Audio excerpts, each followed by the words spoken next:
The general public gets stereotyped ideas of people in wheelchairs. They don't know if you broke your neck in an accident, if you had polio as a child, or what happened to you. That doesn't really bother me too much. What does kind of get me is the fact that a lot of people think you're helpless. They think you need attendant care all the time, for bathing and all your grooming activities. Well, for some high-level quads, I guess that's true, but there are a heck of a lot of us who can be and are independent. Tom was originally classified as a C5, C6. In determining ability, however, remaining muscle function as well as contractures, complications, body proportion, weight, and weight distribution are all important factors. In the key muscle groups for ADL independence, Tom's triceps are graded 0. He has scapula depressors with sufficient strength to lift his weight. In addition, he has good radial wrist extensors, and his hand functions are accomplished by tenodesis action. A shower seat with a back can be installed in almost any bathtub. The back should be padded in the same manner as the seat. However, over the years, Tom has found it possible to use a smoothly finished board and still avoid complications. The seat must be secure and stable to be safe for the quad. The height of the shower seat should be adjusted to match the height of the wheelchair.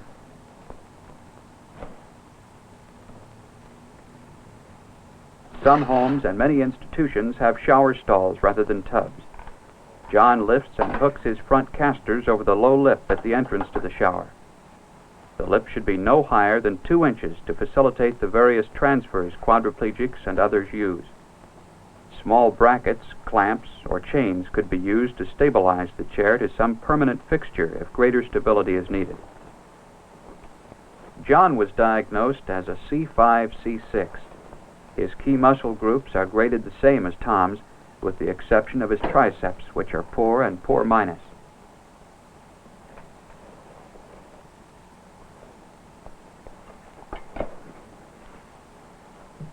This shower stall has a fold-down bench seat. A quad can take advantage of the design of the seat by moving to the corner and using both the side and back wall for support if necessary. Water temperature must be carefully tested. When the water is turned on, it should be directed so it does not touch any part of the body. The temperature should be checked on an area with normal sensation and adjusted as desired. If the quad's ability to determine temperature is poor, he should have someone test the water for him. The teeth and mouth can be used to loosen or tighten caps on tubes and bottles.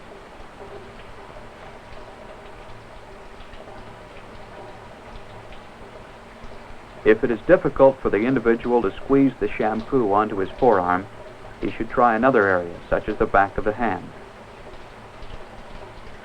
If there's one thing I've learned, it's to be inventive. During my rehabilitation, they taught me different ways of doing things. They also encouraged me to experiment and adapt to my surroundings and abilities. That might have been the best advice I ever had.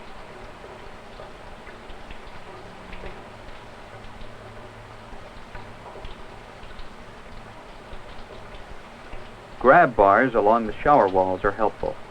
They should be placed at a height which is functional for the quad. He can use the bars to stabilize himself as he leans, bends, reaches, or any time he shifts his weight. When ABs, able-bodied people, ask you how you do certain things and how you manage to be independent, there's one thing they always bring up. Doesn't it take you a long time to do things? Well, it does, but after a while you get so you can do things pretty efficiently, considering. When I came to school, I knew I had to make it to my 8 o'clock. The bus would leave for class at 7:30, and if I wasn't on it, I'd be out of luck. So I got up early enough to get everything done. It wasn't much fun getting up when it was still dark outside and everybody in the dorm was asleep, so I worked at doing things in less time and experimented with different methods that would be quicker for me. Eventually, I got my routine down to 45 minutes. This type soap may be easier for the quad to handle than the regular bar soap. Another alternative is a hand mitt with soap in it. Some individuals use a liquid detergent or concentrate shampoo to wash with. A shower attachment like this is quite useful for the quadriplegic. A similar attachment can be purchased at a hardware store for use on almost any faucet. With this, the quad can direct the water where he wants it. Others use the standard shower head, but should still utilize some method for testing the water temperature. For washing the feet, back, and other areas that are difficult to reach, a shower brush with a long handle can be used.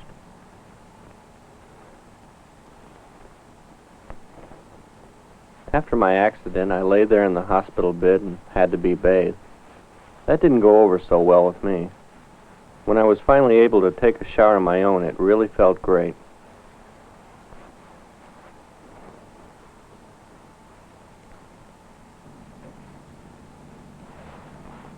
The shower seat should be dried before the transfer, so there are no wet, soapy spots that the quad can slip on.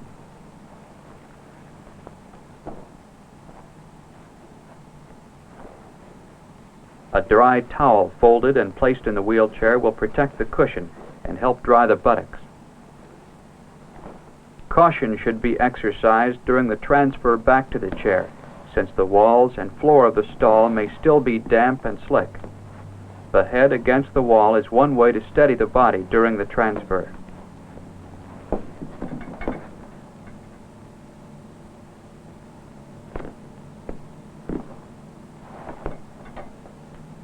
While the wheelchair is positioned at the shower stall, the arm is put back on and the brakes are released.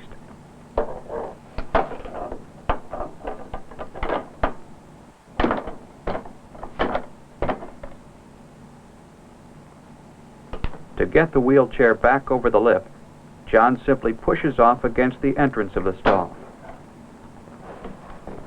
This transfer illustrates the importance of having the shower seat the same height as the wheelchair.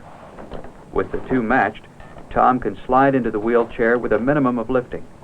A sliding board can be used between the chair and the seat if the two are at uneven heights, or if there is a gap between them. The first few days after my accident, I just lay there. I couldn't move my arms or anything, and I got to thinking, what am I going to be able to do? What will I do for a living?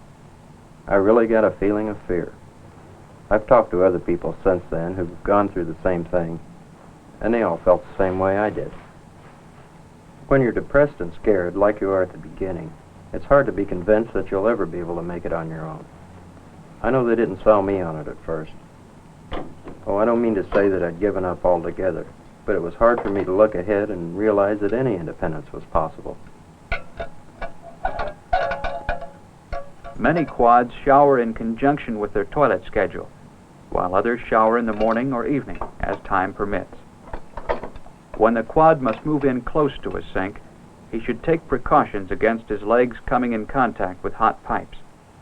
With the lack of sensation, a serious burn could occur. The pipes should be insulated or separated from the legs by a partition. I gradually began coming out of my depression and started realizing there was a lot I could do. I began to tackle things one at a time, starting with the simplest.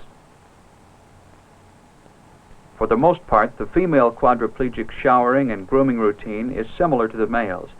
One problem is hair setting. Evelyn uses curlers covered with a Velcro-like material that the hair will cling to. She uses the pins as an added step for securing the rollers. A hairnet could also be used to keep the curlers in place.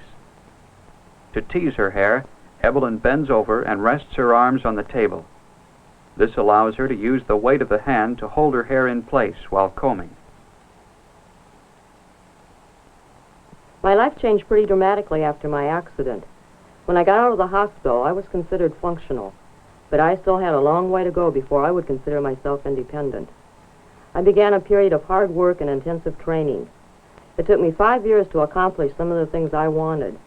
Now, I'm married, I've had a baby, and I hold down a full-time job. An electric shaver is most practical for quads, especially at the beginning of training.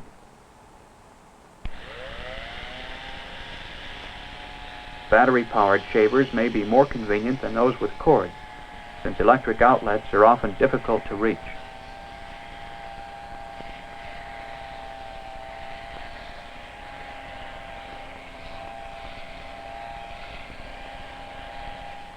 Although the majority of quadriplegics shave with electric razors, there are others who prefer to use a safety razor. They feel it gives them a closer shave and a better appearance. The disabled, after all, are just as concerned with their appearance as are able-bodied people.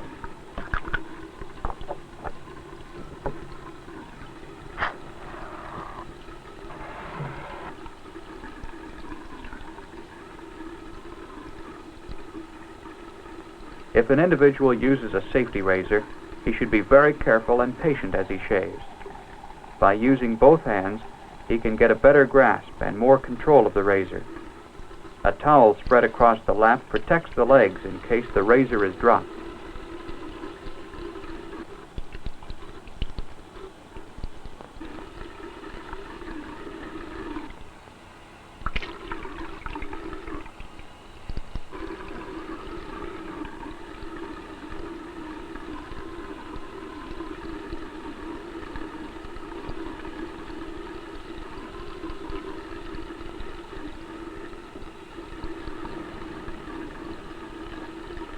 The use of the mouth and teeth proves to be an indispensable aid for the quad.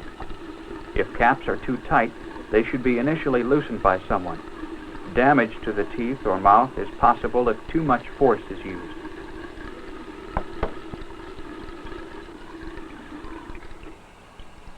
As with the razor, Tom prefers to hold the toothbrush with both hands. The palm-to-palm grasp gives him better control.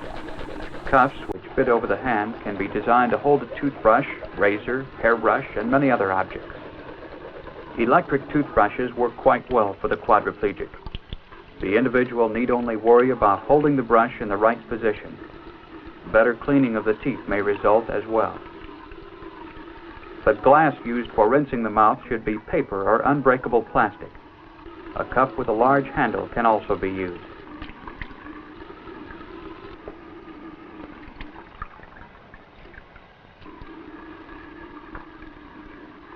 Now that I look back on my rehabilitation period, things look a lot different than they did then. I finally realized how I managed to achieve my independence.